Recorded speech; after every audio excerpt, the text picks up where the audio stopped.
ാറില്ല, ജപമാല ചൊല്ലാറില്ല. ജപമാല ഞാൻ ഉടമ്പടി എടുത്തതിന് ശേഷമാണ് എന്താണ് ജപമാല എന്നറിഞ്ഞത്.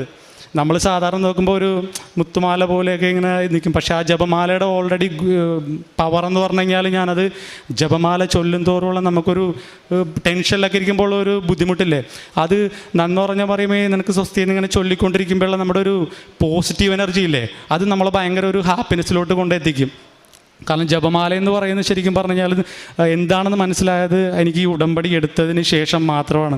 നമ്മുടെ കർത്താവായ യേശു ക്രിസ്തു പരിശുദ്ധ അമ്മ വഴി സ്വർഗത്തിൽ നിന്ന് തന്ന ഏറ്റവും വലിയൊരു ആയുധമാണ് ജപമാല. നമുക്ക് ഏറ്റവും വലിയൊരു സംരക്ഷണ കവലമാണ് ഈ ജപമാല എന്ന് പറയുന്നത്.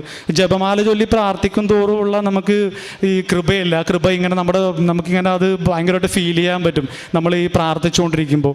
ബൈബിള് ഞാൻ വായിക്കാത്ത ആളായിരുന്നു. ബൈബിള് ഞാൻ ഇപ്പോൾ ഒരു ദിവസം എനിക്ക് ബൈബിൾ വായിച്ചില്ലെങ്കിൽ എനിക്ക് ഉറങ്ങാൻ പറ്റാത്ത ഒരവസ്ഥയാണ്. ജപമാല ഞാൻ 3 മണി 3:30 ആകുമ്പോൾ എല്ലാ ദിവസവും ജപമാല